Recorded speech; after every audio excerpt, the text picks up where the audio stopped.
go through SSH, how to SSH to a router, how to Telnet to a router, right? So last time we looked at different options that we have when we're configuring a router. We said we can console to a router, especially when you're just next to the router, you can console to that router and then you type in the configurations, right? So now I just want to show you the commands that I have already demonstrated them and showed you in my previous videos. So here is what I have here on my Cisco packet tracer.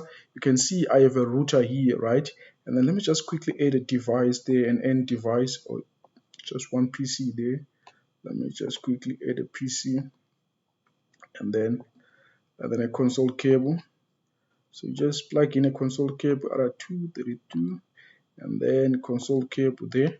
So you can see I have a PC there that I can use to console directly to this router, and then I can also SSH maybe to that router, or I can use any PC this side to SSH to that router. So let's say you're at home, you're at home, and then they call you that you have to configure a router or something's going on with the router. You have to remotely access the router as a network administrator. You're not at the office, so you can SSH to the router and then run the configurations, or you can Telnet to the router. But in a production environment, the protocol that you're going to be using, we're going to be relying on SSH because of its secure, unlike the Telnet whereby everything is on clear text. Nobody is relying on using Telnet anymore. So that's why I just want to show you both the Telnet and the SSH, because you need to know, especially for the people that are taking the Cisco exam. If you're not taking the Cisco exam, it's just for production environment, or it's just for you to be able to configure SSH on a router. You will need to, if it's a production environment, you will need to configure SSH. So let me quickly show you how to do that. So first of all, let's say you are just right next to the router, you are in your server room. The option is that you're going to use is to configure the router using the console cable, right? So you are, you know that a router doesn't have a screen, doesn't have a monitor next to it, right? Or you're just using if it has a monitor next to it and a keyboard, that's fine. But if you're using your laptop, then you just plug in your laptop using this console cable to the router, and then you console to the router, you configure the router using that. Or you can use SSH, you remotely connect to the router, and then you configure the router. So I just want to quickly show you how to configure SSH.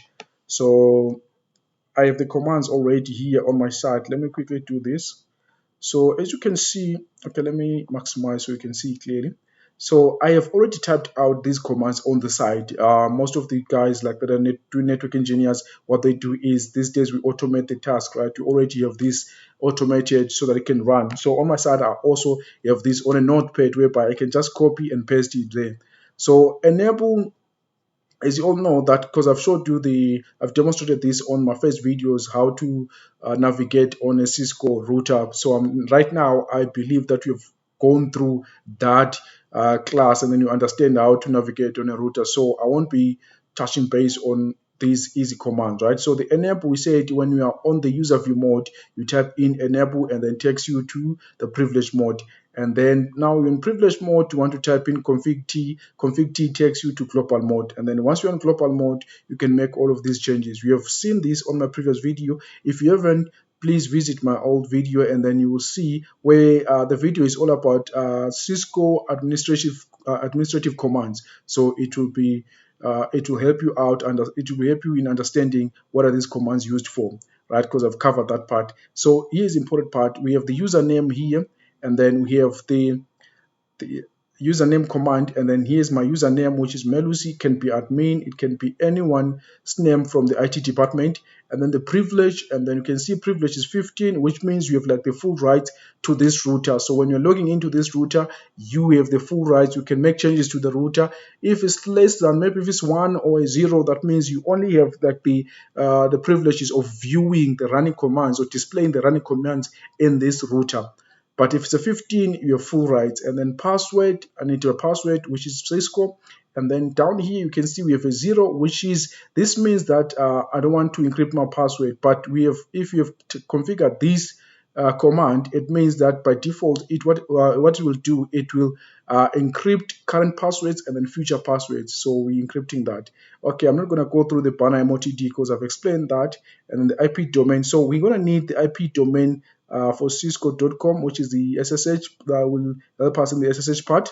and then IP name server 192.168.10.1, and then crypto key generate. We're asking, this is the key that we're going to be using, which is 512, right? So by default, this one uses a 512. I'm going to go with the default one. I don't want to change that. And then line con is for consoling to the router, right? We can configure that. And then the password Cisco, I've explained all this information. And then login local, and then login local is so that when you're logging into a router, it asks you for your username and password. So this is the consoling part, right? If you want to console to the router, and then EXEC-TIMEOUT mainly is used for if you want to, like if you logged into the router command line interface and then there's no activity for about maybe 2 seconds or 2 minutes, whatever you've specified here, and then the router kicks you out. For me, I've said 0 minutes, 0 seconds, meaning that if there's no any activity, the router won't kick me out from the command line interface. Right? Yeah, I'm sure you've seen this when you are logging into your bank account, right, or bank website, and then there's no activity for about maybe 2 seconds or 10 seconds, then the system kicks you out. So this is similar to that EXEC-TIMEOUT. If there's no any activity, the router has to kick you out, right? And then login synchronous, this one we prefer is just there for if you want everything to appear in the same line, just to have like a clean command line. When you're typing in, everything is clean and clear, right, for you. And then line VTY 0 to 15, which is, this is the part for my SSH and my Telnet part, right? As you can see, I have the most important part that I'm interested in is down here, which is the transport input all. If I'm saying transport input all, that means I am accepting the SSH and then the Telnet, right? Sometimes you also have an option to say transport input SSH. So input, because we are going directly to the router. Input, we are going to the router. So that's why it's SSH. Or you can say, if you want only Telnet, you can specify Telnet. If you don't want all of these two, you can say none. That means no one will SSH, no one will Telnet to this router. So, but for now, I want all, right?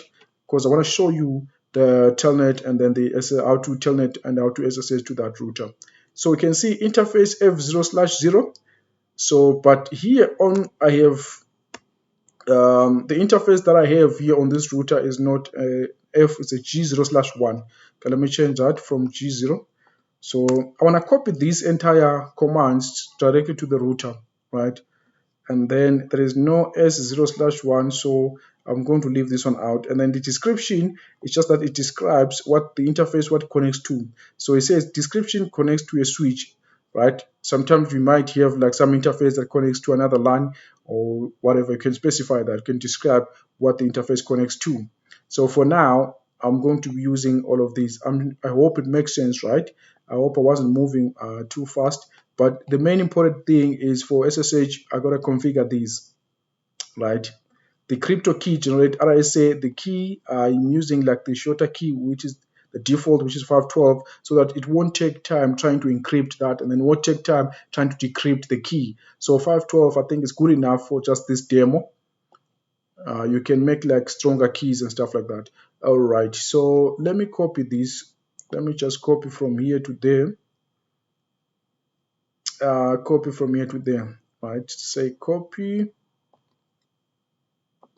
and then I want to paste it here.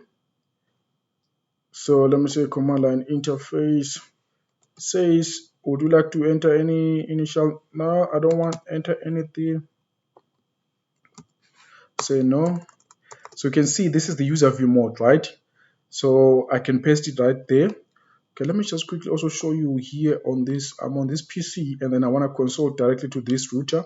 So you can see configurations there, desktop, and then there's terminal here. And then I can, if I say terminal, say okay, you see I'm inside the router now, right? So that means I've consoled directly to the router. So I can configure this using this PC too, or I can come directly to the router. Okay, but let me just use this PC. So I want to paste that, what I've copied that side, right? Let me say paste it there. So you can see all of those commands. Oh, there's an issue with the spelling, login, synchro. I didn't spell that correctly. But the rest, you see, it has managed to apply all of those commands. So you can see now, this interface is changing color to green because of that command, which is the no shut. By default, these interfaces are down, so you have to switch it on using the no shutdown command. No shutdown command. So I use the shortcuts, which is no shut, but the proper command is no shutdown. The full command is no shutdown. Let me not say proper command because all of them are proper. It depends that if you're in a production environment, you're going to be using no shut because you don't have time to type anything, or you can type it no shut and then type out. It will say no shutdown. But for the exam and stuff like that, you need to know the full command. Let me say end and then show running config. So you can see I changed the host name. I managed to change the secret and then the password there. And then you can see my username Melusi privilege and then password there it is, and then there all the information is there. And then managed to configure IP SSH version 1, IP domain name, and then IP name server.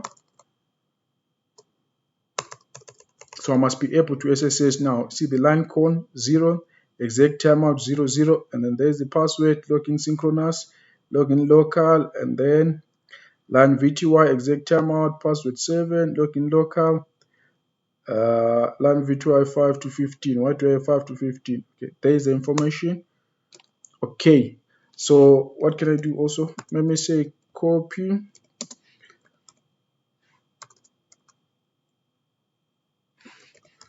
running config to startup configuration. Yes, so I'm copying that. So I'm copying this configuration to my startup config file. All right, so now let me try to. Okay, so this, let me see if it is an IP address. Show IP interface brief. You can see gigabit Ethernet 0/1 is an IP address now, which is 192.168.10.254. It's manual up and then up there. So now I want to assign an IP address to that laptop and then try to test 192.168.10, maybe .10, 192.168.10.254. I don't have a DNS server right now. Let me configure it and then make it a 1. All right, let me do this. Let me say command prompt. Let me say ping 192.168.10.254. So ping is a command that you use to test connectivity between two devices, right? So you can see I'm receiving a reply from 192.168.10.254. So ping this computer that I'm in, PC0, it was checking if the router is alive, they are able to communicate. So you can see the router is replying, and then yes, they are able to communicate. So let me try to say SSH-L, and then Melusi was my username. Is my username. Let me see. Type in the IP address of the router, 192.168.10.254, and see if I'll be able. You see now it's asking me for the password. What was my password? Was it Cisco? As you can see now, that is the message, motd message that I was talking about. Only authorized AAT IT personnel are allowed to make changes to this router, right? So I'm now inside the router, and then it took me directly to the privilege mode because I typed in the username and the password, right? I typed in login local so that the system will ask me for my username and password, and then takes me straight to privilege mode. As you can see now, I'm on that router. I can run all of the commands. Show, maybe let's say VTP. Let's say maybe show IP route. You can see all that information, and show interface brief. Show IP interface. Show IP interface brief. There is. So I'm inside the router using this computer. So I'm SSHing directly to the router. Let me exit and try to use Telnet and see. Let me say Telnet and then 192.168.10.254, and then my username asking me for my password, which is Cisco. I'm inside. So you can Telnet, you can SSH to that router. So that's how you configure SSH and Telnet in the router. So basically what you need is just go through these commands, understand them, what they do. what are they used for. So the other commands, if you don't fully understand the other commands, check out my video, which is about like the Cisco administrative commands. I went through in deep detail to explaining about all of these, the uses of these. So I went into detail explaining all these on my previous video. So you can check that video, right? Because now this video was mainly for configuring the SSH and then the telnet command. Okay, I think I am done. See you guys on the next video, which is gonna be how to configure DHCP on a router.